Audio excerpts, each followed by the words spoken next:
Good day, everybody, and welcome to another MC Commute. Beautiful bird chirping, weed whacking morning here in Southern California. Without further ado, it's time to introduce our guest today. That's BMW's R9T Pure. If you're a little bit confused about which R9T that is, you're not alone, probably. There are a few different iterations, and we'll talk about all that stuff on the way to the office. So, I don't know about you, but I'm ready to ride. So, let's go. R9T Pure. So, first things first, it is not an R9T Racer. It is not an R9T Scrambler. It's not an R9T Urban GS. And it's not the original R9T. This is the Pure. So, you only get one dash Mahuzel, which we'll talk about. You normally get cast wheels, which are cheaper. These spoke wheels are an option, and an expensive option at that. I think they're like $2,400 or something. So yeah, you miss out on some of the Pure's attractiveness, which is that it's not as expensive. But anywho, cool looking bike. Oh yes, that round headlight. So real handsome from the front, I think. Stately. Round headlight, bulgy tank, cylinder sticking out, handlebar, simple. Little BMW logo in there. That's a very common thing to do these days. Alright, let's do it. The basics on the R9T Pure. You got your horizontally opposed twin, like half a Subaru motor, basically. So you can see it down there. 1170 cc's. So this is basically a 1200 motor. This is essentially the old motor that used to be in all of BMW's everything. GS, RT, all the R bikes had this engine. And you know, I don't remember exactly what year it was. It was 2013 or 14 that BMW came out with the original R9T, and they called it something like a birthday present to themselves.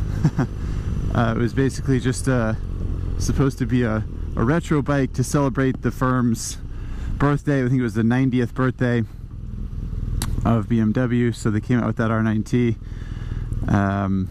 which is basically this bike except 2 gauge clusters instead of 1, radial brakes instead of the axially mounted ones, and a much nicer fork. Anyway, when BMW came out with this bike, the point was it was using the old engine. That's the whole point of it. It was using an engine that they weren't really using anymore because they had the new water-cooled, the Wasserboxer, they call it. So it was basically a way to use this old engine for something sort of retro and what they thought would be interesting. And turns out people really liked it, and it started selling like hotcakes, so they came up with a bunch of other versions of it. The Pure, the one I'm on now, the reason I wanted to use this bike instead of any of the other ones is that it most closely resembles the original Roadster, the original R9T, which had the same basic shape of handlebar and seating position and all that. The Urban GS is slightly different than the Scrambler, which is slightly different than the original Roadster. The R9T Racer is a whole different bag of nails. It's you know, got those crazy clip-ons that are like down here. Yeah, R9T Racer is one of the more uncomfortable motorcycles for sale on showroom floors today, in my opinion. Unbelievably good looking, I think. It's got a cool bubble fairing and yeah, and a little seat cowl. I mean, it's an awesome looking bike, but practically not great. In my mind, the R9T Pure is sort of the bike that BMW meant to build in the first place. They built that 9T, the original one. It had basically a repurposed S1000 single R fork, so an upside down Sachs fork. It was adjustable and beefy and really nicely compliant. It was sort of over-engineered, and they charged a bunch of money for it. I think it was $14,900 initially or something like that. It was basically a $15,000 bike. which is a lot of money for a sort of a retro thing. I think that's BMW saw it as this celebratory thing, like, oh, you know, we'll make this really cool retro bike, and if people buy it, whatever, but the point is it'll be this cool bike. But people really bought it more than they thought, so now they went back and re-engineered things and said, okay, well, if these people are going to buy this bike and actually ride it around and use it for what it's sort of meant to do, then we can make a cheaper version. So they made the Pure, which uses the right side up fork from the Scrambler and the Racer and all the other derivatives, that is not nearly as compliant or good as the original fork. But what you get in general, I have to say, is pretty enjoyable. It's a very similar experience to the original 9T. Just the riding position is similar. You got your feet kind of right underneath your thighs, wide handlebar, and a real simple seat that's not crazy comfortable. It's better than it sort of could be, considering it looks like just a plank of wood with some leather wrapped around it. But not going to win any comfort competitions, that's for sure. But as I bag on the suspension, realistically, if you're riding around a city like this, like most of the people who buy R9Ts do, the suspension's fine. Sort of generic suspension that you can't really feel one way or another about, in my opinion.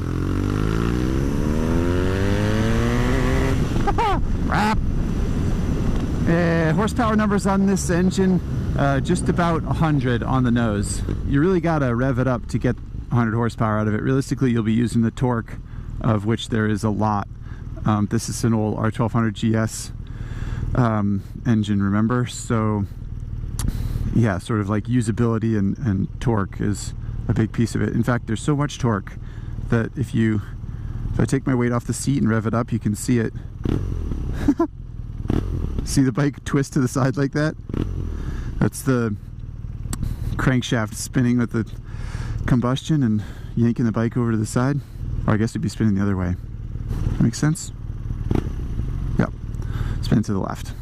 Oh, sweet. Another dude on a retro motorcycle over there. What do we got? Any Hawkeyes? Recognize it? Oh. And a Scrambler. Look at that. Man, 2 retro bikes rolling through the intersection on the day that I ride the 9T Pure, which is, you know, indicative of the market these days. People love the retro bikes, right? Which is why I only have one Dashima. Who's it? The full-size 9T has 2 with a little LCD screen in the middle. It's actually really nice. The R9T Racer has the same one, I believe, but the Scrambler and the Urban GS and the Pure have this single one, which is it's good. It's cool.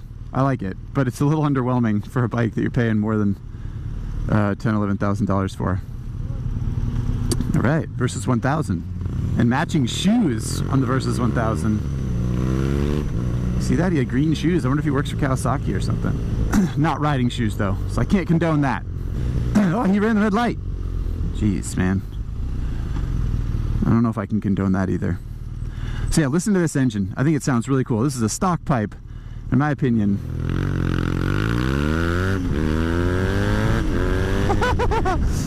I mean, the 9T is not supposed to be a sporty bike, really. I mean, it's not.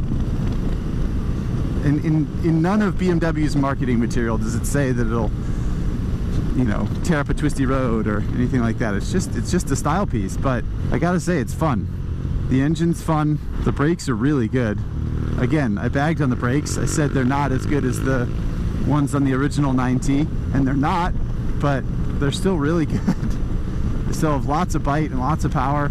It's a pretty capable bike, and it goes back to what I said about it being over-engineered. I honestly think that they made it better than they kind of meant to, and then in the end they kind of thought, geez, maybe we could have gotten away with making it a little bit crummier and selling even more of them. One other thing you get with the old engine, the old air/oil-cooled R1200 engine, is you get the old transmission, and it's not as good as the new transmission is. And it's a little, I don't know, It's just a little bit clunky, but it's, in the grand scheme of things, not that bad. I mean, it's not fussy. It's just you have to be a little bit more deliberate with your shifts sometimes. It's very mechanical, it's very solid, but it's not as sort of precise as some modern transmissions are. Other BMW transmissions, really, like an S1000 one or something like that. You also get that big lunker of a clutch in there. It's a big single plate dry clutch, just like BMWs have been since like the 50s. So it's like legitimately old technology, but I don't know, it's nicely refined. You would never really know it. People, I don't know, you could ride this bike and not know that it has an old clunky clutch like that. So as you can tell, traffic's kind of a bummer today, so we're only going like 50 or 55 miles an hour on the freeway, which is sort of annoying. But in general, freeway travel on this bike's not so bad. Just wide handlebar and no wind protection, so you're sort of in this like spinnaker position, I call it. You just have your shoulders apart and your elbows out, and yeah, you take a lot of wind blast to the chest. Flat seat means you can move around, which is nice. You can sort of slide back and lean into the wind a little bit, which is handy. I do wish it was geared a little bit taller. How many times have you heard me say that? Well, this is another bike. I feel like the gear spacing is good, not great. It just has so much torque, you know? I love that torque. I'm not interested in that roll-on power. I want to be able to just lug it along on the freeway. But yeah, I was in 5th, now I'm in 6th. And there we go. Now we're going 70. This is sort of what it's like. Bopping along. Not so bad. It's already so hot. How does this happen? It's like almost winter. You crazy, California. And actually, speaking of the weather, another option that the 9T has is these heated grips, which is pretty cool. That's actually what the whole sort of right 20% of the dash is used for, is telling you whether or not the heated grips are on. And compared to the wheels, which are like thousands of dollars, the heated grips are only a few $100. I would probably do that if I were purchasing this bike, because god damn do I love heated grips. They're so good, even though I almost never need them. Go 9T, go! And if you're wondering how high I was revving it just then, sorry, there's no way to know. No tachometer, just this little guy. That's all it is. And when you turn on the heated grips, so you get a little icon there. 2 settings, but I'm gonna keep them off. Boy, am I. I'm gonna show off TC too, just like that. Boop. BMW makes it so easy.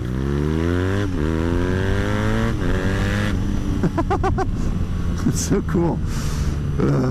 It's such a machine, and that's like what is so enjoyable to me about the R9T model line in general. All of them, they all have this really sincere and mechanical heart and soul. You know, the whole thing where you rev it at the stoplight and it like twists and bucks underneath you and stuff, that's all engineered in there, and it's glorious.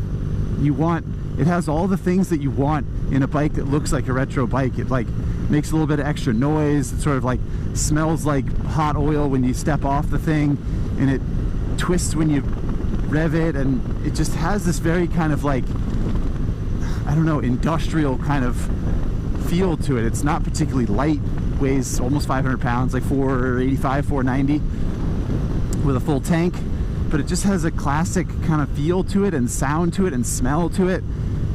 And that's what you want when you ride a bike like this. You don't want it to be totally perfect, but you also don't want it to be actually old. I mean, if you're buying a bike like this, you presumably understand that if you buy a bike that's actually from the 60s or 70s or whatever, that you're going to have to kickstart it and fix it all the time and so on and so forth. Whereas this bike, you don't have to do that.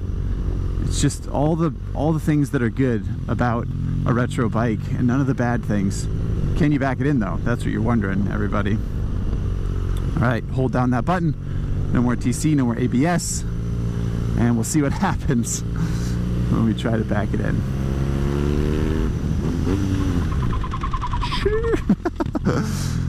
It's not a happy little bunny rabbit when you do that, I have to say. It's not a sport bike chassis. It's not a supermoto.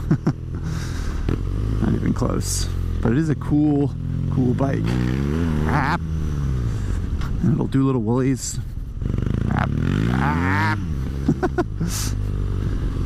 This parking lot is really slippery. I don't know what they were thinking when they built it.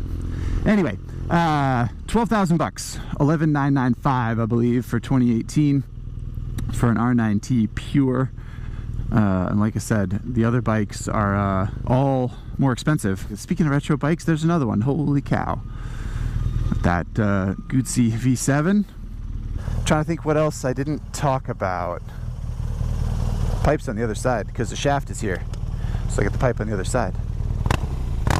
Sounds cool though, doesn't it? Come on, that sounds awesome. BMWs kind of have, Pose Twins anyway, kind of have that nasal, like you're plugging your nose and making engine noises, but I've come to enjoy it. I like it, and I like this bike. I'd probably have to splurge for the expensive one, I have to say. I don't know. Look at it buck around. It's just... It's got so much attitude.